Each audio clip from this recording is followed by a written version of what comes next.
हिंदू धर्म में देवी तुलसी विशेष पूजनीय है और कहा जाता है कि भगवान विष्णु की प्रिय तुलसी के बिना किसी भगवान का भोग पूर्ण नहीं हो सकता। देवी तुलसी जिस आंगन में ना हो वहाँ कभी सुख और सौभाग्य नहीं आता। ऐसे में देवी तुलसी को लेकर गणपति जी को ऐसी कौन सी नाराजगी थी कि उनकी पूजा में तुलसी का प्रयोग करना उन्हें क्रोधित कर देता है। दोस्तों, पुराणों में इस क्रोध के कारण के पीछे एक कथा प्रचलित है, तो आइए जानते हैं। पौराणिक कथा के अनुसार एक धर्मात्म नाम का राजा हुआ करता था। उसकी एक कन्या थी जिसका नाम था तुलसी। एक दिन देवी तुलसी अपने विवाह की इच्छा लेकर तीर्थ यात्रा पर निकली। कई जगहों की यात्रा के बाद उन्हें गंगा किनारे तप करते हुए श्री गणेश जी दिखे। तप के दौरान भगवान गणेश रत्न से जड़े सिंहासन पर विराजमान थे।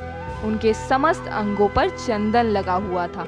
गले में उन्होंने स्वर्ण मणि रत्न जड़ित माला पहनी हुई थी और कमर पर रेशम का पीताम्बर लिपटा हुआ था।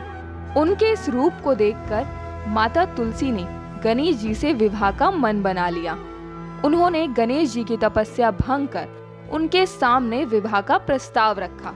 तपस्या भंग करने पर गुस्साए भगवान गणेश ने विवाह का प्रस्ताव ठुकरा दिया और कहा कि वह ब्रह्मचारी हैं। इस बात से गुस्साई माता तुलसी ने गणेश जी को श्राप दिया और कहा कि उनके 2 विवाह होंगे। पर गणेश जी ने भी उन्हें श्राप दिया और कहा कि उनका विवाह एक असुर शंखचूर्ण से होगा। राक्षस की पत्नी होने का श्राप सुनकर देवी तुलसी ने गणेश जी से माफी मांग ली। तब गणेश जी ने तुलसी से कहा कि वह भगवान विष्णु और कृष्ण की प्रिय होने के साथ साथ कलयुग में जगत को जीवन और मोक्ष देने वाली होंगी, लेकिन मेरी पूजा में तुलसी चढ़ाना अशुभ माना जाएगा। उसी दिन से भगवान गणेश की पूजा में तुलसी नहीं चढ़ाई जाती है। दोस्तों, साथ ही आपको ये भी बता दें कि देवी तुलसी के श्राप के कारण आगे चलकर गणेश जी की शादी रिद्धि और सिद्धि से हुई थी। तो आइए जानते हैं रिद्धि और सिद्धि कौन थी इस दूसरी कथा में। पौराणिक कथा के अनुसार भगवान गणेश खूब मोटे थे, जिसके चलते गणेश जी से कोई भी शादी करने को तैयार नहीं थी। इससे उन्हें बेहद क्रोध आया और वे दूसरे देवताओं की शादी में खलल यानी कि विघ्न डालने लगे। गणेश जी का विवाह ना होने के कारण सभी देवता परेशान हो गए। तब सभी देवताओं ने ब्रह्मा जी से कोई उपाय निकालने के लिए कहा। तब ब्रह्मा जी ने अपनी 2 मानस पुत्रियों रिद्धि और सिद्धि को गणेश जी के पास शिक्षा ग्रहण करने के लिए भेज दिया।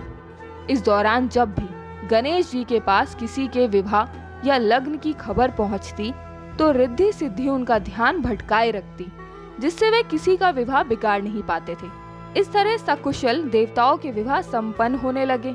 जब गणेश जी ने देखा कि सभी लोगों के विवाह बिना किसी विघ्न के संपन्न होते जा रहे हैं, तो वे रिद्धि सिद्धि पर बहुत क्रोधित हुए और उन्हें श्राप देने लगे। तभी वहां ब्रह्मा जी प्रकट हुए और उन्होंने गणेश जी को श्राप देने से रोक लिया और साथ ही रिद्धि सिद्धि से विवाह करने का प्रस्ताव उनके सामने रख दिया। इस तरह गणेश जी का विवाह 2 कन्याओं के साथ हुआ। गणेश जी के 2 पुत्र हुए जिनका नाम शुभ और लाभ रखा गया। दोस्तों, अगर आप हमारे चैनल पर नए हैं तो चैनल को सब्सक्राइब करें, लाइक करें और वीडियो को शेयर करना ना भूलें। हम ऐसे ही रोचक वीडियो आपके लिए लाते रहेंगे।